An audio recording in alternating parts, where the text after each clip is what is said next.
عورتوں کو بہت سی سزائیں جیسا کہ ماہواری، حمل، زچگی کا درد سزا کے طور پر دی گئیں۔ بسم اللہ الرحمن الرحیم۔ ناظرین گرامی، اللہ تعالیٰ نے بنی نوع انسان کی رہنمائی کے لیے کم و بیش 1,24,000 انبیاء علیہم السلام کو مبعوث فرمایا۔ انبیاء کرام علیہم السلام کی وسعت کا سلسلہ حضرت آدم علیہ السلام سے شروع ہوا اور اس مبارک سلسلے کا اختتام حضرت محمد صلی اللہ علیہ وآلہ وسلم کی ذات اقدس پر ختم ہوا کہ آپ صلی اللہ علیہ وسلم خاتم النبیین صلی اللہ علیہ وسلم ہیں۔ آج کی اس ویڈیو میں ہم آپ کو حضرت آدم علیہ السلام کی زندگی کے بارے میں بتائیں گے، ساتھ ہی ساتھ جو کہ آج کی اس ویڈیو کی غرض و غایت ہے، اس بارے میں آپ کو آگاہ کیا جائے گا کہ حضرت حوا علیہ السلام کتنی بار حاملہ ہوئیں اور کتنے بچے انہوں نے جنم دیے اور ان کی وفات کب ہوئی۔ حضرت آدم علیہ السلام کا ذکر کیا جائے تو حضرت جبرائیل علیہ السلام کو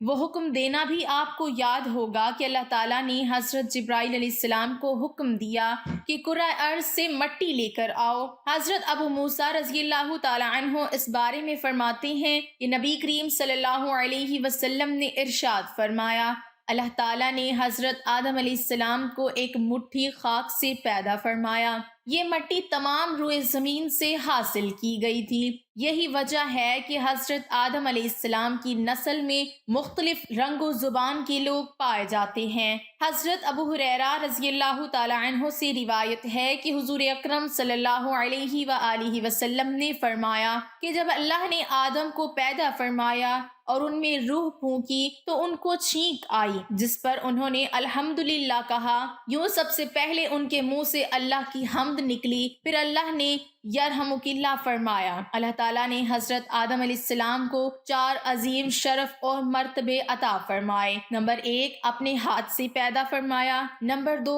روح پھونکی، نمبر 3 فرشتوں کو سجدہ کرنے کا حکم فرمایا، نمبر 4 اشیاء کے ناموں کے علم سے سرفراز فرمایا۔ یہ حضرت آدم علیہ السلام کی پیدائش کا واقعہ ہے۔ حضرت آدم علیہ السلام کی پیدائش کا ذکر تو ہم نے کر ہی دیا اور حضرت آدم علیہ السلام اور حضرت حوا علیہ السلام کا جنت میں رہنا اس بارے میں بتاتے ہیں۔ یوں تو جنت میں تمام آسائشیں، نعمتیں موجود تھیں، لیکن اس کے باوجود حضرت آدم علیہ السلام تنہائی اور اجنبیت محسوس کرتے تھے۔ چنانچہ اللہ تعالیٰ نے ان کی تنہائی دور کرنے کا بندوبست فرماتے ہوئے حضرت حوا علیہ السلام کو پیدا فرمایا۔ محمد بن اسحاق حضرت ابن عباس رضی اللہ تعالی عنہ سے روایت کرتے ہیں کہ حضرت حوا علیہ السلام کو حضرت آدم علیہ السلام کی بائیں طرف کی چھوٹی پسلی سے پیدا کیا جبکہ وہ سو رہے تھے۔ پھر اللہ تعالیٰ نے حضرت آدم علیہ السلام کو حکم فرمایا کہ وہ اور ان کی بیوی جنت میں سکونت فرمائے اور جہاں سے چاہو بلا روک ٹوک کھاؤ، لیکن اس درخت کے پاس نہ جانا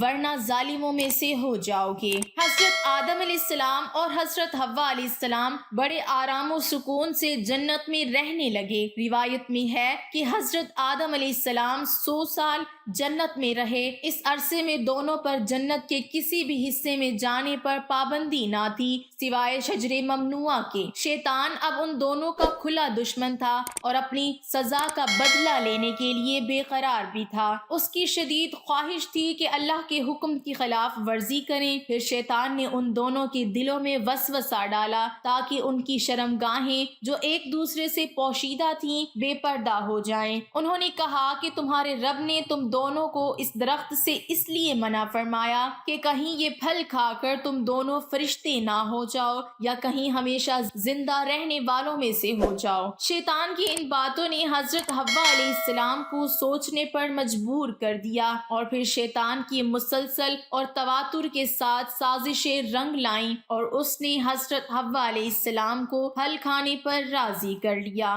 ایک دن حضرت حوا علیہ السلام نے حضرت آدم علیہ السلام سے کہا کہ ہم اس شجرہ ممنوعہ کا ذرا سا حصہ کھا کر تو دیکھیں، آخر وہ کیا راز ہے جو اللہ نے اسے کھانے سے منع فرمایا ہے۔ شروع میں تو حضرت آدم علیہ السلام اس کے لیے قطعی طور پر راضی نہ تھے، لیکن پھر حضرت حوا علیہ السلام کے مسلسل اصرار پر باطل ناخواستہ وہ بھی راضی ہو گئے۔ ابھی ان دونوں نے پھل کو پوری طور پر چکھا بھی نہ تھا کہ ان کی سترگاہیں ایک دوسرے پر نمایاں ہو گئیں۔ اس پر دونوں بدحواسی اور پریشانی میں جنت کے درخت کے پتوں کو توڑ توڑ کر اپنا بدن چھپانے لگے۔ اللہ نے دونوں کو پکارا اور فرمایا کہ میں نے تم کو منع نہیں کیا تھا کہ اس درخت کا پھل نہ کھانا اور شیطان کے ورغلانے میں نہ آنا، یہ تمہارا کھلا دشمن ہے۔ دونوں نے جب اللہ کی پکار سنی تو مارے خوف الہی کے کانپ اٹھے، نہایت لاچارگی اور عاجزی سے اپنی خطا پر نادم و شرمندہ ہوتے ہوئے بارگاہ خداوندی میں عرض کیا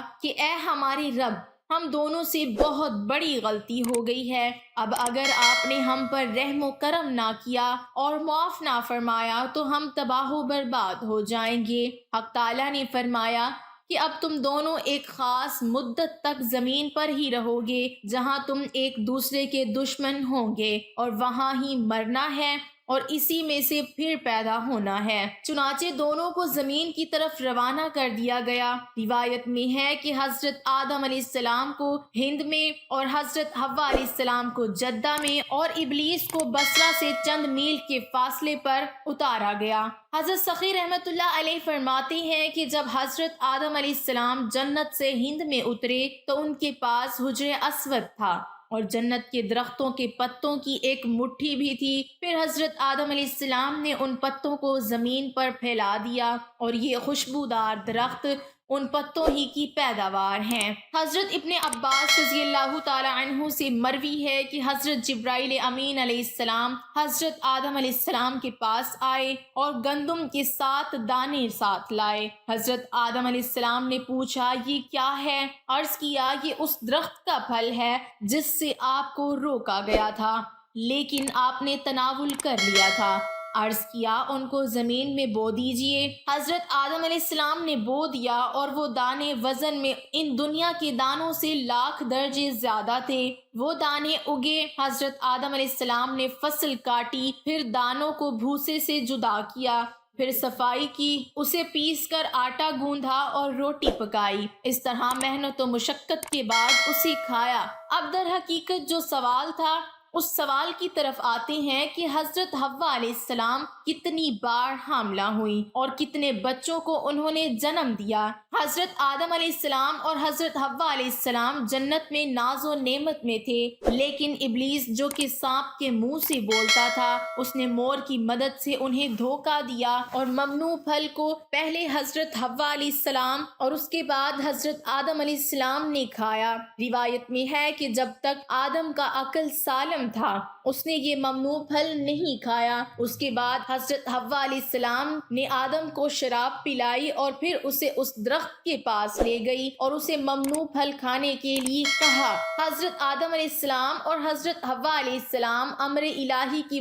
مخالفت اور ممنوع پھل کو کھانے کے بعد جنت سے باہر نکالے گئے۔ مستحق سزا کے علاوہ حضرت حوا علیہ السلام کو اور اس کے بعد دوسری تمام عورتوں کو بہت سی سزائیں جیسا کہ ماہواری، حمل، زچگی کا درد دی گئیں۔ جنت سے نکالے جانے کے بعد حضرت آدم علیہ السلام ہندوستان میں اور حضرت حوا علیہ السلام جدہ میں اتری اور توبہ کے بعد عرفات کے مقام پر ایک دوسرے سے ملاقات کی۔ انہوں نے حج کے بعد اعمال کو بجا لایا اور حضرت حوا علیہ السلام کو پہلی بار ماہواری ہوئی۔ حضرت آدم علیہ السلام نے زمین پر اپنے پاؤں مارے اور آب زمزم جاری ہوا اور حضرت حوا علیہ السلام نے اس پانی سے غسل کیا۔ حضرت حوا علیہ السلام کے بارے میں یہ بات آتی ہے کہ وہ 20 بار حاملہ ہوئیں اور 40 بچوں کو جنم دیا۔ حضرت حوا علیہ السلام کی وفات حضرت آدم علیہ السلام کے 1 سال بعد ہوئی اور انہیں ان کے جوار میں سپرد